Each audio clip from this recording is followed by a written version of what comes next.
কি বন্ধুরা, বানাতে চাও নাকি বাড়িতে এমন ধরনের টেস্টি আর juicy chilli chicken dry recipe? যদি বানাতে চাও তাহলে আজকের ভিডিওটা তোমাদের জন্য। এই ভিডিওর মাধ্যমে আমি দেখাবো রেস্টুরেন্টে কিভাবে চিলি চিকেন ড্রাই রেসিপি তৈরি হয়। তাহলে চলো আজকের ভিডিওটা শুরু করা যাক। চিলি চিকেন ড্রাই বানাবার জন্য আমি এখানে নিয়ে নিয়েছি 1 কেজি বোনলেস চিকেন, আর যেটাকে আমি 16 থেকে 17 গ্রামের পিস করে নিয়েছি। এই চিকেনগুলোকে এখন ম্যারিনেট করতে হবে, যার জন্য এখানে আমি 3টে ডিম আর একটু আদা রসুনের পেস্ট, একটু কাঁচা লঙ্কা পেস্ট, একটু লবণ, একটু টেস্টিং পেপার, 2 চামচ ভিনিগার, হাফ চামচ সয়া সস, সাথে দেব 200 গ্রাম ময়দা, 100 গ্রাম কর্নফ্লাওয়ার, সব দিয়ে এটাকে ভালো করে আমরা মাখিয়ে নেব। মাখিয়ে নিলেই রেডি হয়ে যাবে আমাদের চিকেন পকোড়ার জন্য চিকেন। তারপরেই আমরা 10 মিনিটের জন্য রেস্টিংয়ে রেখে দিয়ে এই চিকেনগুলোকে ভালো করে ভেজে নেব।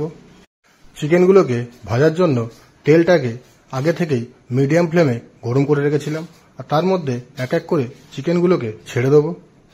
2-3 মিনিট ভেজে নেওয়ার পরেই চিকেনগুলোকে একবার ভালো করে নেড়ে নিতে হবে, না হলে একের সঙ্গে আরেকটা লেগে যাবে।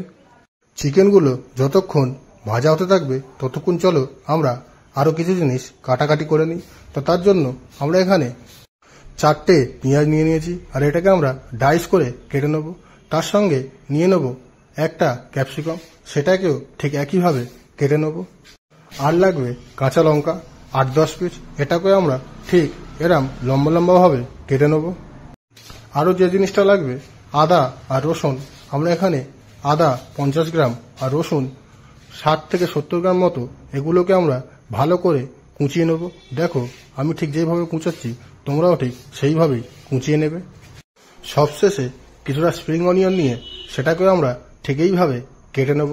তা বন্ধুরা, সব কাটাকাটি হয়ে গেলে চলো এবারে চিকেনটা একবার দেখে নেওয়া যাক। চিকেনটা প্রায় 8 থেকে 10 মিনিট ফ্রাই হয়েছে। চিকেনের পকোড়াগুলো ভালোভাবে ফ্রাই হয়ে গেলে তখন আমরা তেল থেকে তুলে নেব। তারপরে আমরা চিলি চিকেন ড্রাই বানাবার জন্য একটা সস তৈরি করব। তা দেখতে থাকো বন্ধুরা, চিলি চিকেন ড্রাইয়ের জন্য আমরা কিভাবে মশলাটাকে রেডি করি। সবথেকে প্রথমে কড়াতে প্রায় 100 ml মতো তেল আমরা দিয়ে দেব। তেলটাকে একটু হিট করে নিয়ে এর মধ্যে আমরা দিয়ে দেবো কেটে রাখা ক্যাপসিকাম আর পেঁয়াজ, সঙ্গে দেবো কাঁচা লঙ্কাগুলোকেও। সবকিছু দেওয়ার পরে এটাকে আমরা প্রায় 2 থেকে 3 মিনিট মতো ভালো করে নেড়ে চুড়ে ফ্রাই করে নেব। যখন দেখবে পেঁয়াজের কালার ঠিক এই রকম চেঞ্জ হয়ে গেছে, তখন আমরা এতে দিয়ে দেব কেটে রাখা আদা আর কেটে রাখা রসুনগুলোকেও। আদা আর রসুন অ্যাড করার পরে আবারও এটাকে প্রায় 2 থেকে 3 মিনিট নেড়ে চুড়ে ফ্রাই করে নিতে হবে। তারপরেই আমরা এর মধ্যে মশলা অ্যাড করব। লবণ স্বাদ মতো, চিনি হাফ চামচ, আর দেব টেস্টিং পেপার হাফ চামচ।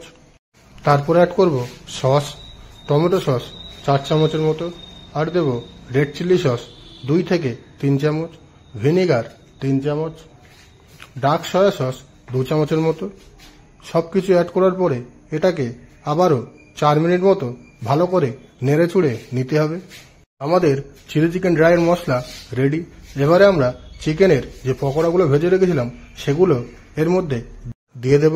তারপরেই 2 মিনিট মতো ভালো করে নেড়ে চুড়ে নিলেই রেডি হয়ে যাবে আমাদের চিলি চিকেন ড্রাই। সবশেষে আমরা এর মধ্যে দিয়ে দেব কেটে রাখা স্প্রিং অনিয়ন। তারপরেই একটু নেড়ে চুড়ে নিয়েই নামিয়ে নেব। তা বন্ধুরা, এই ছিল আজকের আমাদের রেসিপি। এই রেসিপিটি তোমাদের কেমন লাগলো অবশ্যই কমেন্ট করে জানাবে, আর ভালো লাগলে একটা লাইক অবশ্যই করে দেবে।